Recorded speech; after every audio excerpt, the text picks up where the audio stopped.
그러니까 만약에 이 사람들을 만났다라고 하면 빨리 피하셔야지 계속 잡고 있으면 결국 손해보고 힘들어지고 인생을 스스로 이렇게 꼬는 길이 될 수 있습니다. 이 사람들에 대해서 제가 특성을 이야기하고 결과는 이 사람들을 만났을 때 좀 잘 피해서 좋은 사람 만나자라는 취지입니다.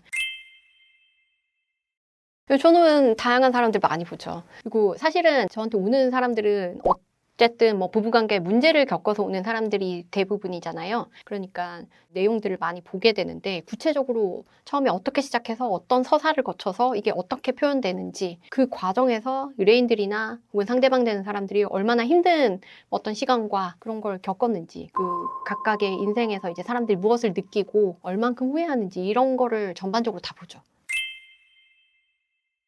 남자들이 피해야 되는 여자의 특징 첫 번째로 감정 기복이 매우 심한 여자입니다. 그러니까 사실 여자들은 좀 감정 기복이 어느 정도 있는 사람들이 많거든요. 남자보다는 조금 감정적인 사람들의 비율이 더 많은 것 같아요. 이거를 감정 기복이 심하다라고 우리가 느낀다라고 하면은 그 감정을 상대한테 표현하고 어떻게 보면 공감을 강요하고 하는 행위를 마구 한다라는 거거든요. 그때 내가 공감해주지 않으면 내가 잘못한 게 되는 거예요. 그건 어떤 면에서는 일종의 폭력입니다. 내 감정을 너도 같이 느껴야 되고 내 감정에 너가 동의를 해줘야 되고 이거거든요. 근데 그게 내가 같이 지내봤더니 힘들다 피곤하다 라고 하면은 두 가지 중 하나예요. 내가 상대방의 감정에 공감을 너무 못 해주는 사람이거나 아니면 상대방이 너무 심한 사람이거나. 이 케이스는 파국으로 가는 케이스들이 꽤 많은데 단순 감정 기복으로 끝나지 않고 그 다음에 아주 심각한 문제를 일으키는 경우들이 제가 많이 했었던 케이스들이고 단순 감정 기복 정도면 견디고 그냥 사시는 경우들이 오히려 훨씬 더 많아요. 사실은 감정 기복 심한 사람들이 외로움도 잘 느껴요. 결국은 혼자서 감정 기복을 이겨내는 회복 탄력성이 굉장히 떨어지는 사람들이라는 거일 수 있거든요.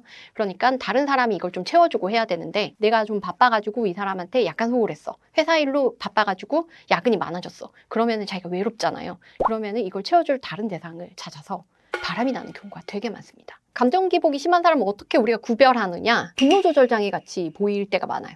막 폭력성이 보일 때가 있고 나 지금 기분이 안 좋으니까 잠수 뭐 이런 사람들도 있고 논리적으로 생각했을 때 아니 이랬다가 갑자기 이런다고? 라고 생각하는 그런 어떤 포인트들이 발견이 됐을 때 위험 신호거든요. 만약에 이걸 내가 알아챘다 라고 하면 진짜 진지하게 한번 생각을 해보셔야 돼요. 하지만 내가 이거 못 견디겠는데 무서워.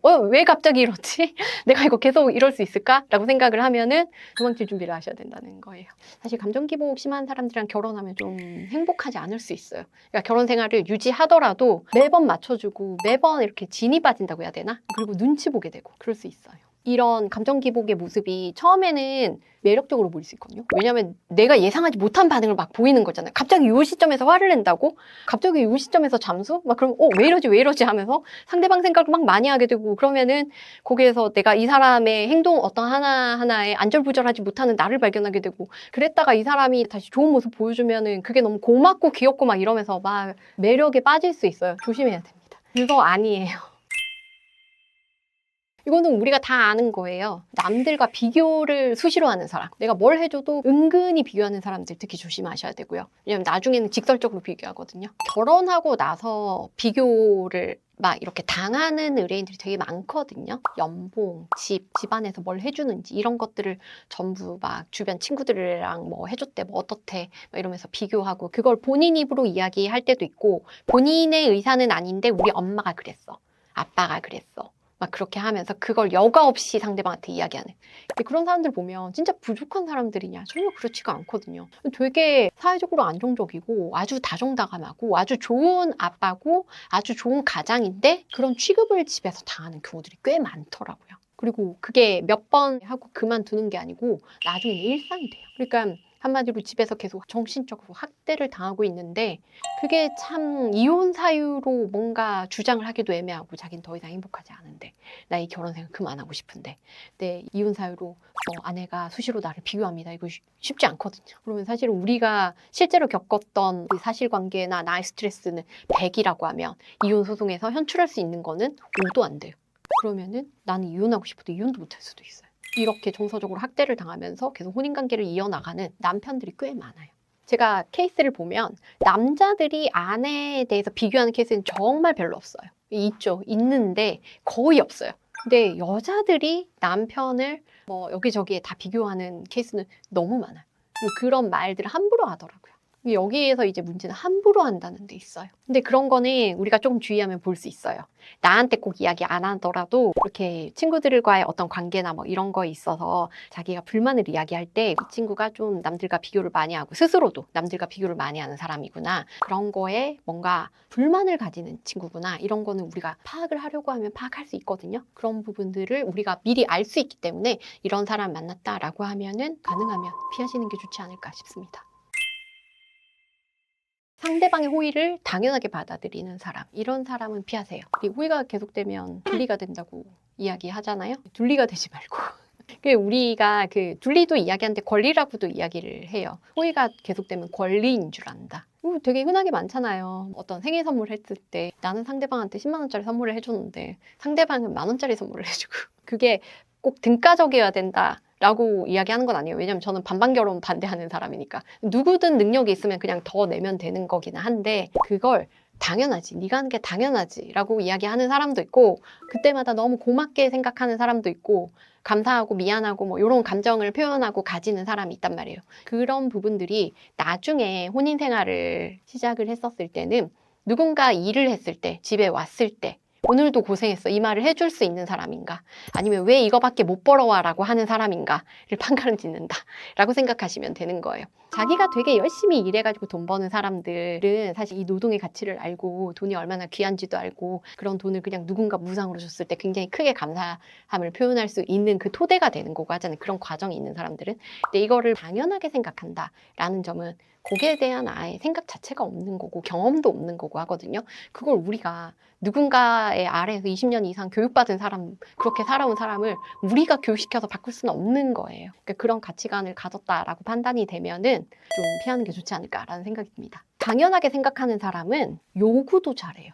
이걸 해줘 저걸 해줘, 그게 사소한 거라도. 예를 들면 오는 길에 커피랑 빵이랑 사다 줘, 이런 요구들 있잖아요. 그런 것도 잘해요. 그게 부탁의 말로 한다고 하더라도 그렇게 하면 귀찮을 거라고 생각하는 사람은 당연히 그 요구를 하질 않거든요.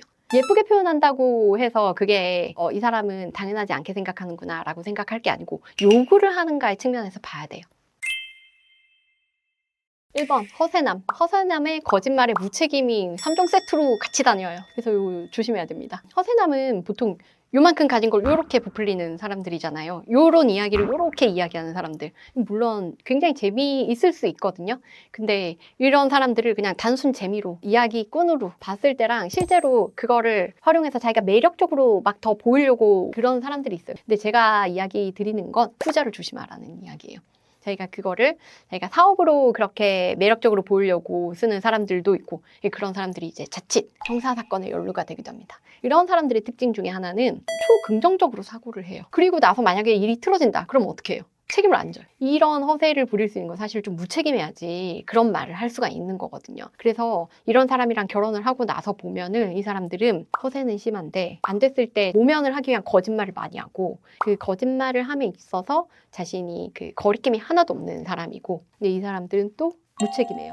그래서 조심해야 될 부분, 만약에 이 사람이 허세남이다 라고 하면은 빨리 도망가세요. 이게 허세남들이 허세만 보였을 때는 매력적으로 보일 수가 있어요. 그래서 여자들이 처음엔 그 사람들한테 호감 보이는 경우가 되게 많아요. 근데 그 끝을 본 사람들은 저런 사람은 절대 만나면 안 된다라고 생각을 하거든요. 그래서 이제 연륜이 있는 언니들은 다 그런 사람들을 만나면 조심해요. 근데 그걸 잘 모르는 사람들이 거기에 빠져가지고 스스로 고생을 하게 되죠.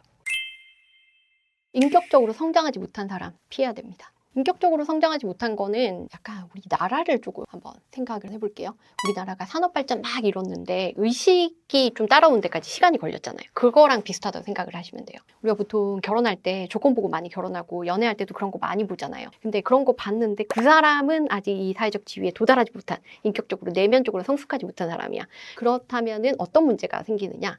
자격지심이 굉장히 심합니다. 그래서 자격지심이 그 심한 거에서 오는 문제들이 되게 많아요. 자기 잘못은 절대로 인정하지 않고 남의 잘못은 끝까지 아주 손톱만한 잘못도 아주 침소봉대해가지고 대역 죄인으로 만들고, 우리가 쉽게 생각하면 내로남불 같은 그런 행위들, 그런 거를 수시로 하고 윽박지르고 자기 생각을 강요하고 그리고 내가 이룬 것들을 과장하고 인정받기를 원하고 그러니까 내면적으로 성숙해서 여유가 있고 이런 사람들한테는 있지 않는 그런 모습을 보이는 경우들이 종종 있거든요.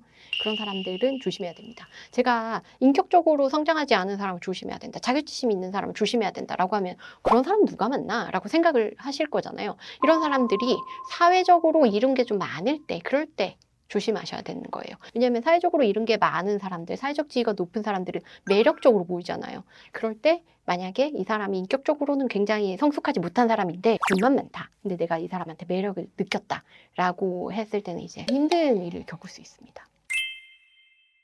마지막은 이기적인 남자. 이런 사람 만나면은 너무 힘듭니다. 빨리 도망가세요.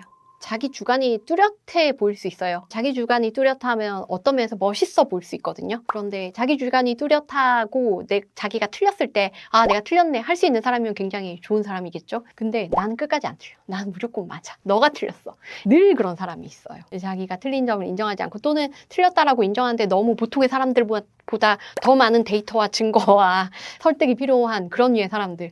이런 사람들은 좀 힘듭니다. 저 사람이 좀 멋지고 능력 있고 한데 저 사람은 너무 자기 주관이 뚜렷하고 너무 고집스럽고 나는 절대 안 틀렸고 너가 틀렸고 하는 사람, 나한테 다 맞춰라 하는 사람들, 자기밖에 모르는 사람일 가능성이 매우 높거든요. 그런 이기적인 사람 만나면 고생합니다. 결국은 다른 인생 살아온 두 명이 만나는 거잖아요. 그러면 두 사람이 다른 의견을 가졌을 때 조화롭고 어떤 합의점을 찾아야 되는 거거든요. 그런데 그 합의점 도출이 안 되고 한 명이 일방적으로 상대방한테 맞춰야 된다라고 하면은 이건 너무 불행한 관계가 될 가능성이 굉장히 높아요. 그러니까 서로 균형을 맞춰서 조화롭게 어떤 결과를 도출할 수 있는 그런 사람을 꼭 만나셔야 됩니다. 그래서 오늘 피해야 될 남자와 여자의 특징에 대해서 말씀드렸는데요. 오늘 말씀드린 부분 참고하셔서 여러분이 연애나 결혼을 하실 때 좋은 대상을 만나셨으면 좋겠습니다. 이상 최은 변호사였습니다. 감사합니다.